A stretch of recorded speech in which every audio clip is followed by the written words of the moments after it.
Salut à tous, je suis ravi de vous retrouver dans cette émission Direct Course. Nous allons nous pencher sur le programme de ce mercredi 8 juillet. Le Quintet aura pour cadre l'hippodrome d'Anguin, il s'adresse aux trotteurs. Voici ma sélection pour cette épreuve qui se déroulera sur le parcours des 2150 mètres départ lancé. D'ailleurs, nous avons une course référence tout indiquée pour cette course, puisque le prix de plaisance disputé le 25 juin sur le tracé qui nous intéresse avait réuni la moitié du peloton. J'ai placé en tête de ma sélection le numéro 2, Istiofor. Ce jour-là, dans cette course référence, la protégée de Christian Bijon était favorite, mais hélas, elle s'était montrée hésitante au départ, légèrement fautive, et ensuite elle avait suivi librement en retrait avant de tracer une très plaisante fin de course dans la dernière ligne droite. Cette bonne augure ici, si elle s'élance sur la bonne jambe, sachez également qu'elle est confirmée dans les quintets, il y compte déjà 3 victoires et 3 places en seulement 8 tentatives à ce niveau, c'est-à-dire celui des quintets. Sachez également qu'elle a hérité d'un bon numéro derrière la voiture. Le 2, à elle d'en profiter et de remettre les pendules à l'heure. Le numéro 2, Istiofor. On lui posera le numéro 5, un vent d'ouest, qui présente un profil quelque peu similaire, dans la mesure où lui aussi était parti très appuyé dans la course référence prix de plaisance. Hélas, pour ses nombreux preneurs, il s'est rapidement montré fautif derrière les ailes de l'autostart étant disqualifié. Il trouve ici l'occasion de se racheter, d'autant qu'il sera de nouveau pieds nus et a hérité lui aussi d'un bon numéro derrière la voiture. Le 2 et le 5, deux candidatures à racheter en confiance. On le reposera le numéro 11, Olympus CAF, qui lui a obtenu le meilleur classement des chevaux qui ont participé à cette course référence, se classant deuxième, une performance de choix, d'autant que le cheval est encore pointé parmi les derniers et en dernière position dans le dernier tournant. Il avait bien fini ensuite. S'il répète cette performance, sa place est logiquement sur le podium. Le numéro 3, Osiris Griff, toujours présenté à bon escient, mérite également crédit. Le cheval vient de prouver sa forme dans un quintet à Vincennes, où il s'est classé 3e. Il est d'ailleurs confirmé dans les événements de ce type, puisqu'il compte une victoire et 5 places en seulement 7 quintets courus. Le cheval possède également un chrono d'une 12-7 sur ce tracé, ça doit suffire ici pour jouer les premiers rôles. Donc le 2, le 5, le 11 et le 3, 4 candidatures à retenir en excellent rang dans vos jeux. Pour les places, on se méfiera du 6, un diamant d'amour, un cheval qui s'est surtout produit au trot monté lors de ces dernières semaines. Cela dit, il possède également des références à faire valoir au sulky. Sachez qu'il est également en forme, au dire de son entourage, ce dernier qui s'attache les services d'Éric Raffin. Méfiance, méfiance. Le numéro 1, Stolai du Verger, lui a été tenu écarté de la compétition cet hiver, mais il n'a pas tardé à recouvrer ses meilleures sensations. Il vient d'ailleurs de se classer 5e de la course référence. Sur là, il a très bien fini, prouvant qu'il était proche de son meilleur niveau. Un classement similaire lui semble promis, d'autant que le numéro 1 pour lui ne sera certainement pas un souci. Le 16, Berry's Boy, qui aura certainement des supporters dans cette course. Le cheval n'a jamais terminé plus loin que 3e lors de ses 9 dernières sorties publiques. Les bémols, eh bien, un numéro 16 en deuxième ligne et en dehors derrière les ailes de l'autostart. Et sachez également qu'il compte une seule course sur ce tracé pour un échec, même si à sa décharge, son ancien entraîneur avait été devant ce jour-là, et le cheval a prouvé depuis qu'il savait finir vite ses courses. Donc c'est une affaire d'impression pour ce numéro 16, Berry's Boy. Je retiendrai également le numéro 7 dans cette épreuve, c'est Tonnerre Margea, qui vaut mieux que ne l'indique ses derniers classements.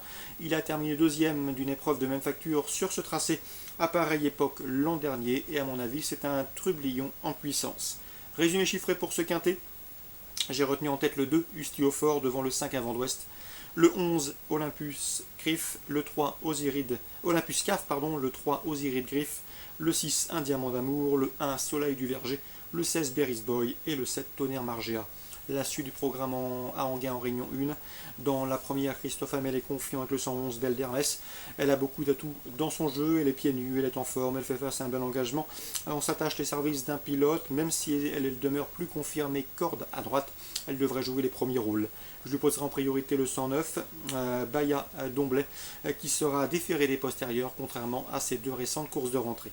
Donc le 111 et le 109, priorité dans cette épreuve d'ouverture. Dans la troisième, attention au 311 Banderias, qui pour sa rentrée après plusieurs mois d'absence a pris une encourageante place de deuxième sur l'hippodrome de Nantes, et ce à grosse cote. Il y avait plus de 100 contre 1 si ma mémoire est bonne ce jour-là, donc une confirmation est ici attendue. L'opposition, le 312 dans cette épreuve, Bridget Landmer, qui fait face à un engagement qui devrait en tirer profit. 311 et 312. Dans la suivante, la quatrième, j'aime beaucoup le 414, Victoire de Lèvres, qui a gagné sur le parcours qui nous intéresse courant octobre et qui fait face à un engagement sur mesure. C'est une course visée, à elle de ne pas la manquer. Le 411 lui sera directement opposé, c'est Vedette américaine, qui est efficace lorsqu'elle évolue des ferrés des postérieurs, ce sera le cas en ce mercredi, donc on est obligé d'y croire. Et le 412, Venise Soyer, qui a pour elle de posséder le meilleur chrono du peloton sur le tracé qui nous intéresse. 414, 411 et 412. Enfin, dans la sixième, je vous conseille le 609 Usage Osselin, qui a surtout officié en Suisse depuis le début de l'année, mais qui pour sa première sortie sous l'entraînement de Jean-Michel Bazière récemment s'est littéralement promenée, elle s'est baladée sur les ponts de Paris-Vincennes. Elle a gagné avec de la marge, et ici une confirmation logiquement attendue, même si c'est vrai qu'elle devra composer avec un numéro 9 en deuxième ligne, derrière les ailes de l'Autostart. Donc le 609 Usage Osselin, si elle peut bénéficier d'un bon parcours ici, malgré le numéro 9, elle devrait pouvoir remettre le couvert. Course ciblée à Anguin, Réunion 1, la première le 11 et le 9, la troisième le 11 et le 12, la quatrième le 14, le 11, le 12 et la sixième le 9. Beaumont-de-Lomagne, Réunion 3, 3 coups de cœur à vous indiquer. Le 105 Vendéen, qui fait face à un engagement sur mesure, il est bien engagé, un bon numéro derrière la voiture, le profil corps droite ne lui pose pas de problème. Sachez également qu'il compte 6 courses déférées des 4 pieds, il sera pieds nus pour ce rendez-vous. Eh bien 6 courses déférées des 4 pour une victoire et 4 places de deuxième. De quoi envisager cette course avec optimisme. Le 105 Vendéen. Dans la deuxième, je vous conseille le 206, à savoir Castor des Beaux.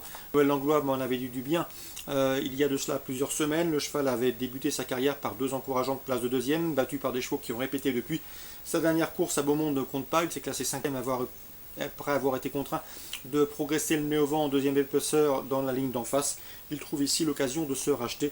En tout cas, c'est a priori un lauréat en puissance au dire de Noël Langlois qui l'estime. Le 105 et le 206. Le 105 Vendéen, le 206 Castor des Beaux. Troisième coup de cœur, il s'agira du 506 Vèze des Voirons. Le cheval a également beaucoup d'atouts dans son jeu. Non seulement il est bien engagé en tête de cette épreuve, c'est le seul 6 ans au départ de cette course, il affronte ses aînés. Sachez également qu'il sera déféré des 4 pieds pour l'occasion. C'est à cela qu'il a déjà couru à Beaumont. 2 courses, une victoire et une place de deuxième. Bref, vous l'aurez compris, difficile de lui reprocher quoi que ce soit au départ de cette course. C'est lui qui vient de s'imposer sur l'hippodrome de Laon, semble en mesure de faire aussi bien sur la piste de Lomagne. Donc les 3 coups de cœur à Beaumont, Réunion 3, le 105 Vendéen, le 206 Castor des Beaux et surtout le 506 Vèze des Voirons qui me semble en mesure de s'imposer au regard de l'opposition. Très bon jeu à tous.